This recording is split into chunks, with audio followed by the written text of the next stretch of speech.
What's good? How's it? Chilling, how are you? What are we doing today? You tell me. Well, it's Christmas, so there's not a whole lot going on here. Just because tomorrow's Christmas Eve, but the guys wrapped Cameron's desk, which is cool. It's more of a prank than a gift, but I hope he appreciates it. Yeah, just been working on these a bunch, these Nike boxes that I'm probably not supposed to show you guys. These were the 3 from the shoot. They're going to some eBay executives. They're just getting ready to ship those out. There's the one that actually got skated. No shit. All the P-Rod and Costin slide marks. Pretty cool. But yeah, I want to show you guys something that Scotty's been working on. So Scotty is who runs our CNC machine. He's super talented. I think he's the youngest dude here. He's 21, but he's very, very good at what he does. There's Scotty right there. Alright, so I want to show everybody your custom kicker that you made. Alright, yeah. As you guys probably know, we have a CNC, and that's what like cuts out all our radiuses and all the sides of our ramps and countersinks them. And so Scotty has kind of been like pushing the boundaries of what we can do, and his dad, who works in the plastic injection world, yeah, he's a mold maker by trade, 30 years, so always been around machinery. Yeah, so he gave him a bunch of bits to do engraving. And Scotty, what, your girlfriend, you wanted to get her some skates? Custom skates. Custom skates. Custom, with like some cool Vans high tops. Yeah, so he got these Vans high tops, and then he's having Pigeon's roller skate shop, which is over here in Long Beach, put some skates on them, right? Custom skates, yeah. So he kind of worked out like a trade deal where he's gonna make them this custom Pigeon's roller skate shop kicker ramp, and that's what we got here. And so it's got this really cool paint job, and then this is all engraved. Yeah. How'd you get it to where you just rolled this? Yeah, so I rolled it and then lacquered it afterwards. So that's what's really giving it that shine. Actually, before that final layer didn't pop nearly as much until I sprayed some lacquer onto it. So did you roll it with just like a really fine knit roller to not go in the grooves? I painted it beforehand. Oh, so then it comes and just cuts it out. Yeah. Okay, that's sick. And then here's like the really exciting part. Look at the side. So that's all engraved. That skate is all engraved. All of that. And then your girlfriend hand painted it? Yeah. It took her like 7 hours. I think I went to sleep around 10. Whoa. Woke up around 5. She was still painting. That is insane. Does she have any idea what this is gonna look like? No, other than like I just told her that you're gonna make her a kicker. I'm gonna make her a kicker, and we talked about the logo and what the 3 colors. I think the only thing that she like specifically was like, could you do this, was the lines. Okay. With some lines on top. So yeah. I'm excited too, just to see her reaction. So he's got this super rad kicker ramp, but so this is what, like maybe a week ago, you got the engraver bits. We started talking about like, oh, not only can we cut out whatever we want, we can engrave whatever we want. Yeah. So when I saw this, I got kind of jealous, and I was like, we don't have any like Keen ramps engraved ramps. Yeah. So I just loaded them up with a bunch of artwork Austin England did. That's like our mural out front, and the little ramp rat board that we have. And then we've had some other like renditions of art done. This guy Jordan Carr did like our little like 2x4 looking logo, and then he did that thumbs up, obey the law of the saw. So yeah, I just loaded up Scotty with some graphics, and then we're gonna see if we can turn those into vectors and then engrave them and get them on a cool kicker. Yeah, for sure. But I think we should do exactly what you did on the front. We should just like let's just paint some sides. All right, yeah. And then just engrave it out. Engrave that out, yeah. Yeah, let's hop on the computer and see what kind of Keen ramps, custom engraved ramp we can make. Hell yeah. And then maybe we'll just like make that like a giveaway or a raffle or... That would be sweet. Yeah, that'd be really cool. Because I use just the 2 corners. I'll use this corner and there. Oh, okay. And then I flip it for the other side. Just lining up that corner to there. And then the suction is strong enough to hold these pieces? Yeah, you can actually tell where it like... Oh, nice. That's when it first ran it. But yeah, I think because mainly it's this. And this may start, because I haven't machined anything, this is really flat still. Yeah. After like, when I was working on mine was at the end of the day, so this was like warping like that. Yeah. So it was wanting to lift my corner, so I just clamped it down over there. Yeah, so this, for anyone who doesn't already know, this is called a spoil board. It's an MDF, so it's porous. So there's actually the suck, like when this machine cuts out ramps or drills holes or engraves or does whatever it does, there's actually a vacuum outside that's sucking air through here. Yeah, we can. So you can see these little holes here, and then the suction travels through this grid. Yeah. And then there's these little rubber grommets to kind of seal it off. So that's then what pulls this board down to the table, and then anything on top of it, there's basically microscopic holes all over this spoil board, and then that's what's holding this wood down. It's almost like a super fine particle board. Yeah. Like super fine. And you can even feel it. If I just turn it on, you can feel the suction. Yeah. Actually, I should probably get a new spoil board soon. It's getting a little thin, but it'll work. And so this is the engraver bit you use? Yeah. So this cone is basically what all our bits sit in. So there's some compression cutters, we have a countersink, that big one on the end is our fly cut. So after you want to make this spoil board smooth, you use the fly cut bit and it goes back and forth and gets it like perfectly level. So this is a little engraver bit in there, so you can see how fine of a point that comes to. So this is what's gonna go around and do. All that small make our little graphic. What's cool about this too is it's gonna be good for the film because it's so fine, creates so little chips. I can run it with the dust collector up. Oh, really? I was watching it run the pigeon thing. Oh, okay. So it will be able to get probably. Yeah, it's not like when the compression bit is cutting out our ramps, like that's shooting a lot of chips and dust out. Yeah, I know for a fact because I programmed it. We're only going to be going like 30 thousandths. Your hair is usually 2,000, so like 15 pieces of your hair is about how far down we're gonna cut into it. Yeah. And then just for like educational purposes of those who are watching, what are all the like parameters of the bit? Like, so there's speed, there's plunge rate. Yeah, we got plunge, which is how fast it's gonna sink into the material. Enter the material. Yeah, then we have just speed. And if your plunge is too quick, sometimes you'll sort of damage the material and chip it out. Because there's all sorts of plunges too. You can have a straight plunge, which is usually okay, especially with wood. If anything, you're gonna start probably smelling it burn a little because it's just But the main thing is if you're cutting like metal or something like that, the chips bind up in there. And it causes it to want to stop, and it usually snaps your tool. And then the RPMs of how fast the spindle is spinning. Yeah, revolutions per minute, I think it's what it is. And with this, the smaller cutters, you want to go faster, because you can see on this one, it's technically a one fluter. That's kind of like one flute. And that's usually space for chips to get taken out. That's why the flutes are there. We go to one like this. This has got 4 flutes on it. Okay. 4 ways for those chips to get taken out. So this could move a little slower. It has a lot more area to take those chips out. Using this, I'm tapping the spindle as fast as it can. 24,000 RPMs. It kind of makes a kind of loud noise. Like most cars, like redline at what, like 6,000? Yeah, my car, I think max number. So this is like 3 or 4 times as fast as your engine can turn. But you want to go faster when you're doing these smaller bits like this.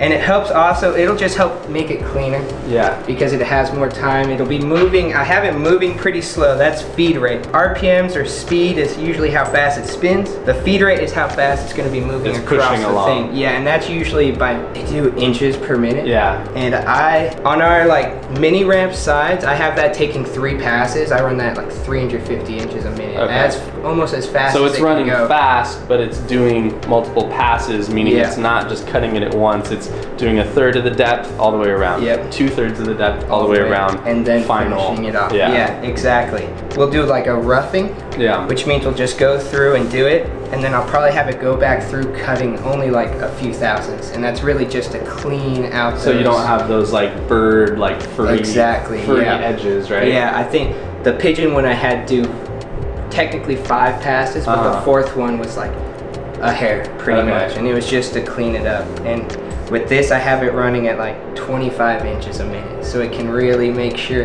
it clears out and doesn't rip out any of that small detail. Yeah. Because that's the big thing. Even with our logo, sometimes if I'm engraving the keen ramps and I'm going a little too fast, it'll start clipping the corners off of like the K or the A. It rips the end out. So it's just kind of finding that mixture of how fast you can go with one thing.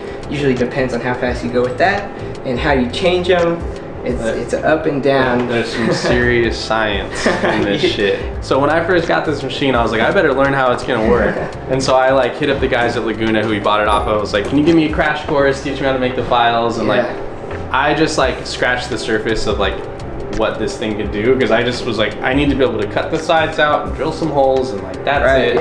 And then you obviously have like this deep dive, like overarching knowledge of like why it's doing what it's doing, which is awesome because we're getting cleaner cuts, we're not burning wood, we're not like wasting material. So it's fun. It's fun cutting stuff. So for kids out there wondering like what to do with their life, this is a really cool field, and the industry is only going to get bigger because everything is to machining. And if you're out there and you could think, if you can come up with a program that makes the same part as someone next to you, but your program is faster and cleaner, you got the job. And it's like just figuring that stuff out. It's really fun.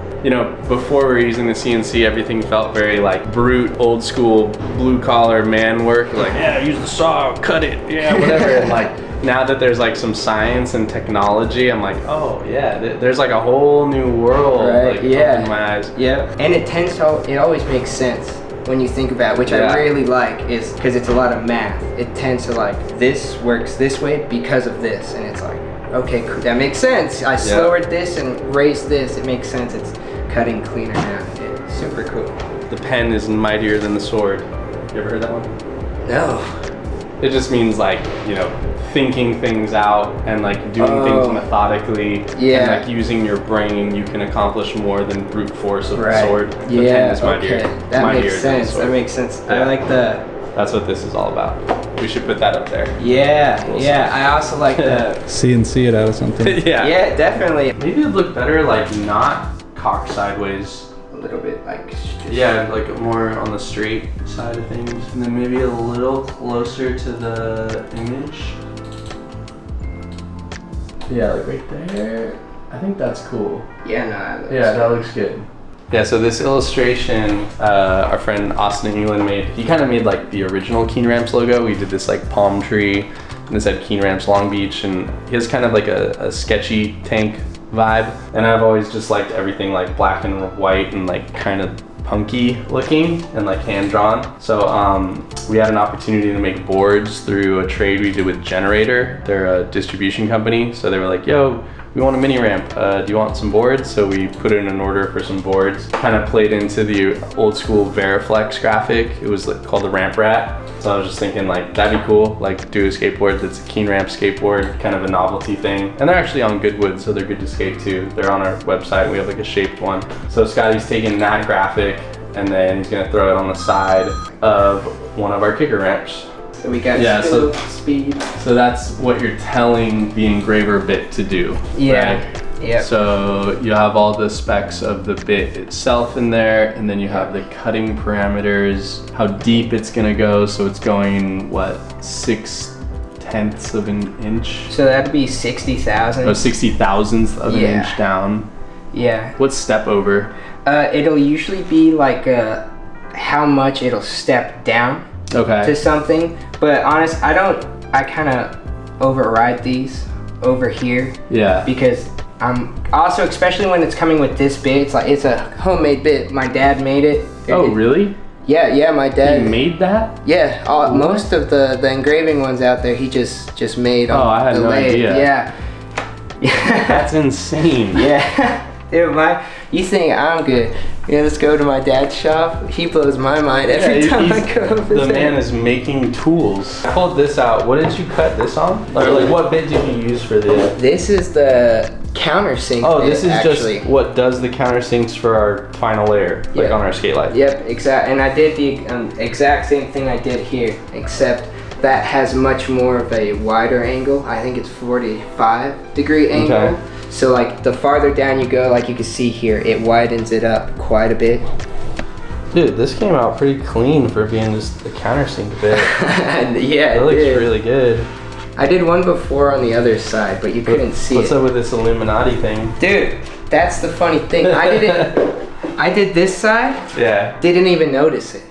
I wasn't trying to make that. Oh, I really? then just I just put random circles. Yeah. Ellipted it all the way around, and it happened to. Oh, and then I added a star because I thought stars were cool. And I was like, star in the middle of the eye, and I didn't even notice it like that. And then when I painted this black and then cut it, I was like, well, if we ever like start a cult or something, right? Yeah, I'll hit you up for a logo for that. Like. Yeah, exactly.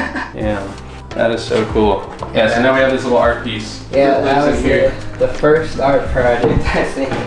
It'll probably be like a 20-30 minute runtime because it's gonna be a while and it's pretty detailed. It'd be really cool if we could pick up this detail. All that hair and stuff. Yeah, it's really cool looking. I didn't realize how evil he looked, but it looks really cool. Actually, it vectorized it really well. Yeah, those lines look sharp. Oh, before you get too far, I'm gonna go paint the sides. Okay, yeah. And then maybe this is a good time where just like time lapse.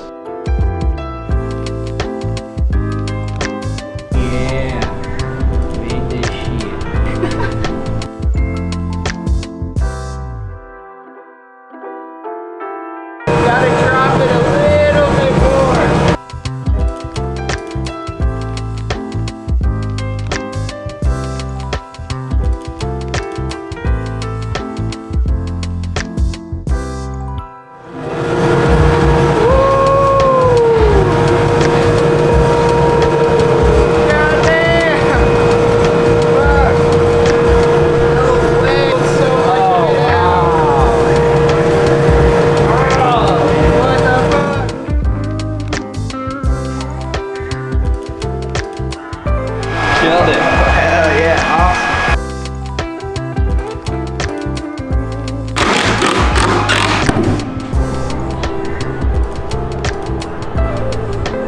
All right, so Scotty absolutely nailed it. We got crazy detail and super fine engraving. You can see the rat's face, you see every tooth of the skull. Came out so good. So since this is just like a one-of-one kind of deal, we're probably gonna give it away, so keep an eye out on our Instagram. We'll do some type of raffle or tag your friend contest or something along those lines. And we're gonna give this to somebody. Lucky winner. Thanks for watching. Until next time.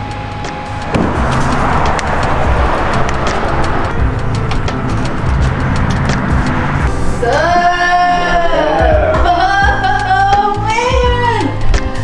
Oh God, it's perfect. Thank you so much. Holy shit. Oh yeah. Hey Elliot, check this out. Oh my God, that's perfect. That's exactly what I wanted. Thank you so much. Awesome. Yes, it was really fun making it. Oh my God. Love it. Thank you so much. Yeah, You wanna see the roller skates? Yes, I'd love to. Here are these guys.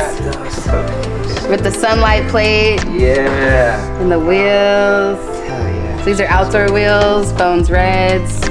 The sunlight plate is like super lightweight but extra strong as if it was aluminum. With the metal insole inside, you can see that in here. You build onto that. I hope she loves them. Oh, I know she will. I know she's so excited. So these things are what, like $1,000? Right? Like, I hope not, but maybe. Gucci. there's, Bill come after you if you remake this ramp. you're gonna see it on our website next week. Yeah, better not.